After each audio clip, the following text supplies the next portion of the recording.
Seja bem-vindo ao podcast de Vozes Circulares, onde tentamos influenciar, transformar e inspirar as empresas portuguesas para práticas de maior circularidade nos seus negócios. Esta é uma iniciativa da Smart Waste Portugal e hoje vamos falar de ecodesign. Para isso, tenho comigo a Cristina Sousa Rocha, investigadora no Laboratório Nacional de Energia e Geologia, e a Ana Isabel Trigo Moraes, CEO e administradora delegada da Sociedade Ponto Verde. Muito obrigado por terem vindo à Rádio Observador. Cristina, começaria por si. Quando falamos de ecodesign, falamos de concepção ecológica, não é? Criar um produto para que ele dure mais, tenha o menor impacto possível no ambiente e ao longo da sua vida. Como é que isto, de alguma forma, se relaciona com este conceito da economia circular? Muito bom dia e, antes de mais, muito obrigada pelo convite. O ecodesign é um design que tem em consideração os impactos ambientais de um produto ao longo de todo o seu ciclo de vida, a par com critérios tradicionais como a funcionalidade, a qualidade, critérios técnicos, económicos, estéticos, etc. Em que medida é que isto contribui para a circularidade?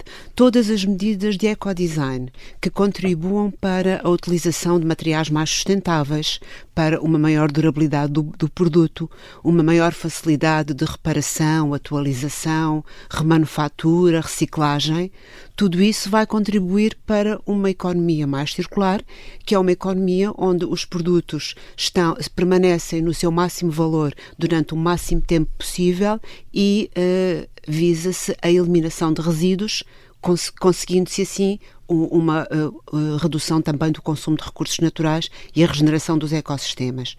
E isto é muito importante porque é efetivamente na fase de design que se vai definir o perfil ambiental dos produtos.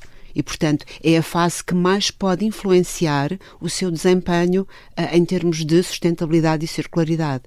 Porque as decisões de design geralmente são irreversíveis, não é? Por isso há aqui um grande potencial na fase de design e incluindo este tipo de critérios de contribuir para a economia circular. De facto, a escolha dos materiais mais sustentáveis é logo um dos princípios do ecodesign, mas há outros, a facilidade da montagem e desmontagem do produto, o próprio transporte e o design modular. Pode-me explicar-nos um bocadinho melhor alguns destes princípios do ecodesign que, para quem é leigo, podem ser um pouco estranhos? Design modular, o que é isto? Ok, certo. Bem, começando pela facilidade de montagem e desmontagem, que é um dos princípios mais importantes. Eles vão viabilizar aquelas estratégias que eu referi de reparabilidade, possibilidade de ser refabricado, etc., na medida em que vão permitir que o produto seja facilmente desmontado e remontado. E como é que isto se faz? Minimizando os elementos de ligação entre os diferentes componentes do produto. Menos componentes? Diminuindo os componentes, facilitando a detecção desses elementos de ligação, permitindo que eles sejam desmontados sem destruir, por exemplo, evitando colas. Tudo isto são medidas que vão facilitar a desmontagem e, assim, permitir que o produto possa ser, de facto, recondicionado, reparado, etc. Depois, outros critérios que referiu, por exemplo, a questão do transporte, as dimensões, o peso, a forma do produto, tudo isto vai determinar a eficiência do transporte. Mas aqui é muito importante nós considerarmos o binómio produto-embalagem, porque temos de ter uma embalagem que garanta um acondicionamento do produto que o preserve a sua integridade e, simultaneamente, permita transportar o máximo de produtos por palete ou por caminhão, por exemplo, de forma a otimizar a sua eficiência e reduzir custos também. Ana, queria aqui avançar também.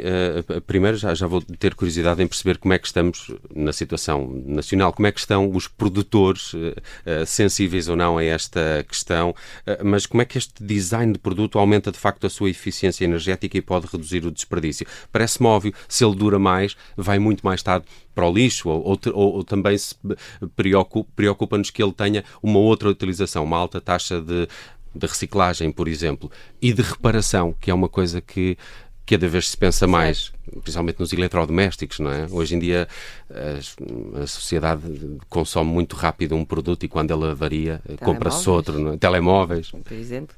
Muito bem, eu devo dizer que de facto a Sociedade Ponto Verde trabalha o setor das embalagens, mas enfim estamos sempre muito atentos a tudo aquilo que são os outros setores dos resíduos urbanos, que no fundo são tudo aquilo que nós descartamos no seu fim de vida quando deixamos de usar e na verdade a complexidade é muita e precisamos da colaboração de todos para a tal economia circular e como o nosso tema é o ecodesign, eu gostava de primeiro partilhar um considerante e uma reflexão que é isto da economia circular, no fundo é um processo sinérgico, ou seja, todos temos que trabalhar com todos para quando chegarmos ao fim deste processo e desta circularização numa cadeia de valor que é extensa, consigamos produzir o maior valor ambiental e o maior valor económico para aqueles produtos. E, portanto, tudo o que são conceitos como a reutilização, já falamos aqui de reparação,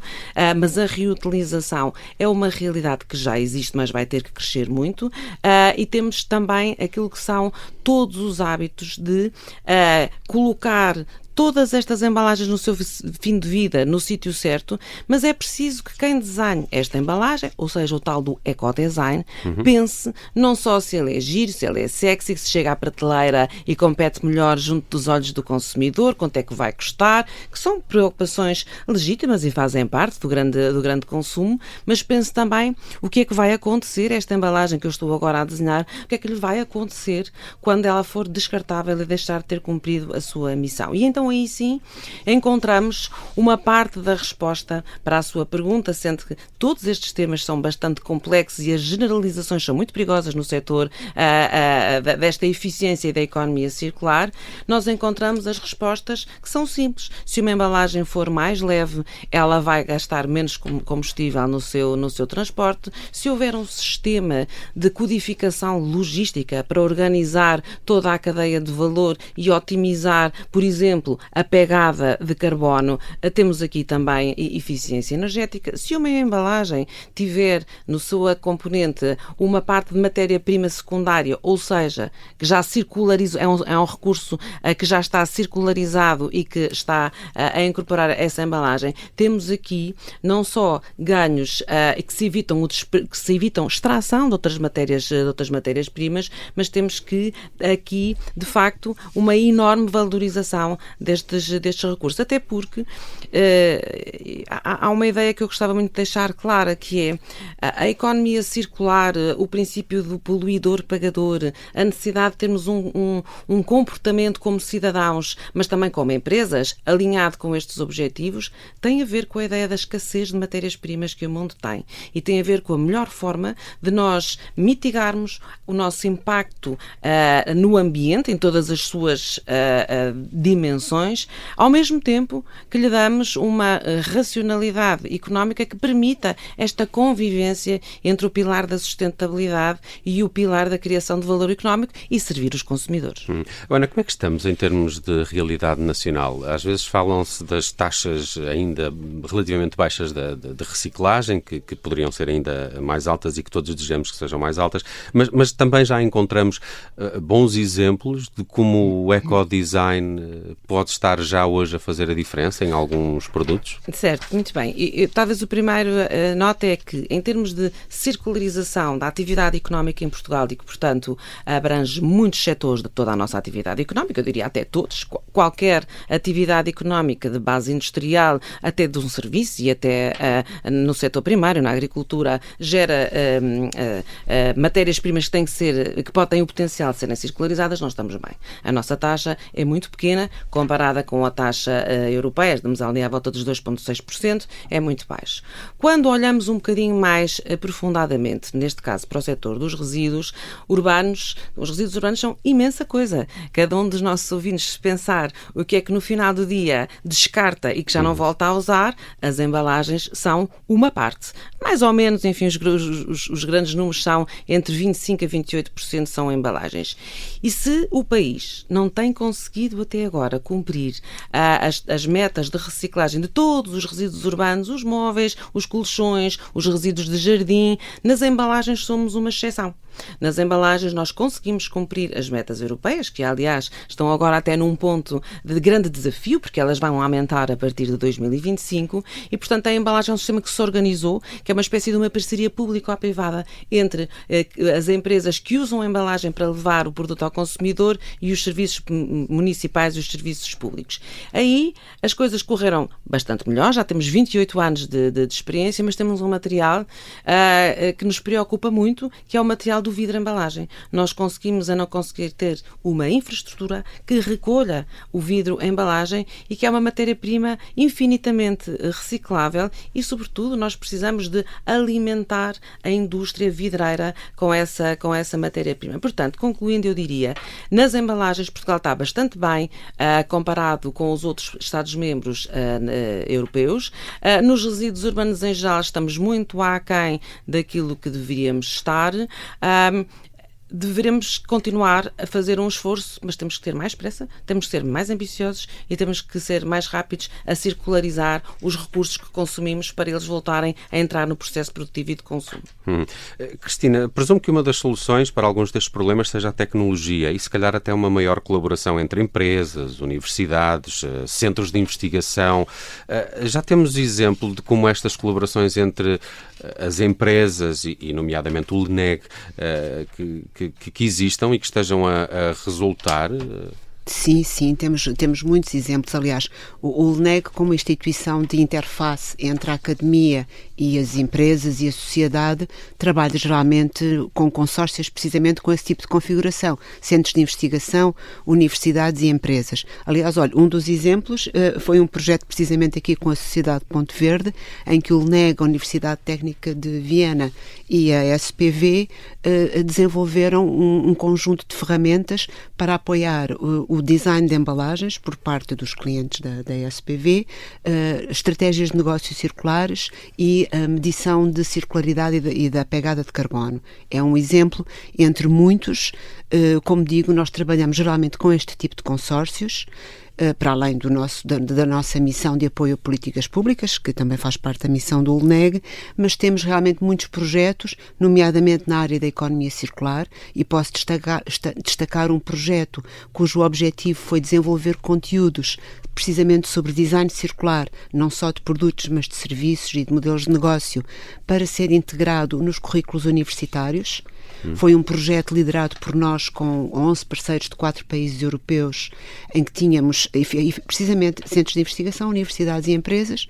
Em Portugal estivemos com a Universidade de Aveiro e, por exemplo, nessa altura a Universidade lançou a primeira disciplina de design circular de Portugal e uma das primeiras da Europa. Portanto, esta ligação ao meio empresarial é muito importante para que se consiga traduzir os conhecimentos teóricos e os avanços científicos e tecnológicos em opções aplicáveis e de implementação prática junto das empresas. Isto tem sido muito o nosso trabalho, a par da capacitação, porque de facto há aqui ainda uma lacuna grande a preencher, que é a capacitação a nível de sustentabilidade e concretamente na área do design, que é uma área multidisciplinar.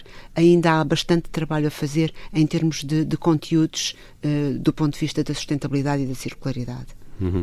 Ana, há pouco tocou ao de leve numa questão que me deixou curioso. Há diretivas europeias ou nacionais para promover o ecodesign?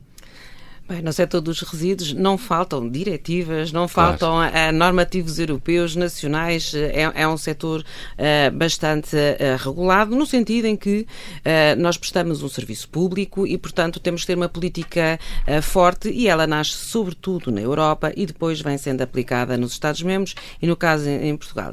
Temos muito, aliás, eu costumo dizer que a Sociedade Ponte Verde é filha de uma diretiva, que era a Diretiva de Embalagens e de Resíduos de Embalagens, e todo este quadro normativo e regulatório que existe tem um propósito que que é simples de explicar, que é, nós trabalhamos num espaço económico onde a produção industrial, os padrões de consumo têm vindo a tornar-se semelhantes e, portanto, é uma questão de escala europeia e, portanto, quem produz ou quem usa uma embalagem ou os centros de investigação, já agora uma nota, se me permitir, na Sociedade Ponto Verde temos muito orgulho em dizer que nós colaboramos muito com a academia, com os centros de investigação e desenvolvemos ferramentas que são serviços que prestamos aos nossos clientes também para os ajudar a perceberem melhor o que é isto, no caso, o que é isto do ecodesign e o que é isto da ecomodelação. Também são assim uns palavrões que há aqui no setor.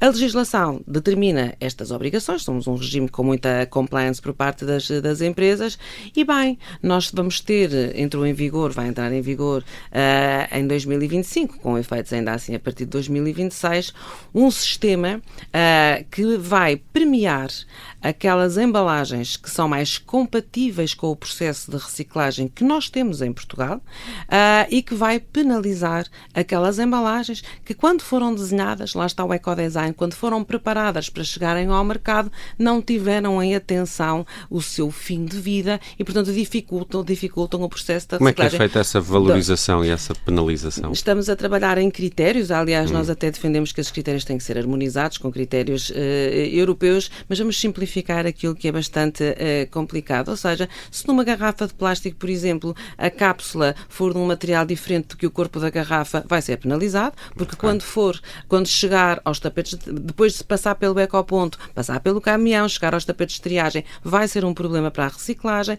Outro exemplo é quando por exemplo, uma embalagem de detergente, se ela for um corpo oco escuro, quando está no processo de separação e de triagem para reciclagem, ela não consegue ser lida pelos olhos ópticos e, portanto, não vai conseguir ser separada para ser encaminhada para valorização. Já agora, chama a atenção o que acontece, estas embalagens que não foram pensadas para serem compatíveis com este processo vão parar ao aterro, que é um problema que Portugal tem, mas não é o nosso tema, e, portanto, temos um enforcement da legislação na Europa toda, que vai permitir que, ao conceber-se qualquer embalagem para qualquer produto, haja um conjunto de regras e de normas que não podem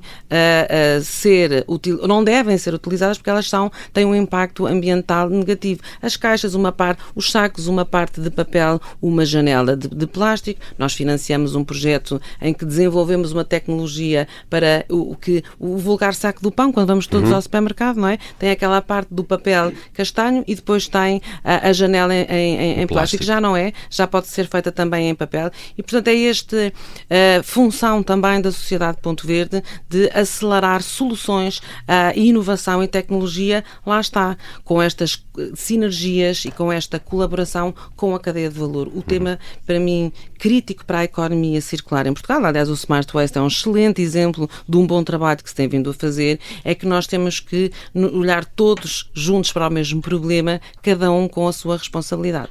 Muito rapidamente, em 30 segundos, Cristina, acha que há também um problema de cultura dos donos das empresas, se quisermos, para estarem sensíveis a este tema do ecodesign? Sim, ainda há um problema de cultura.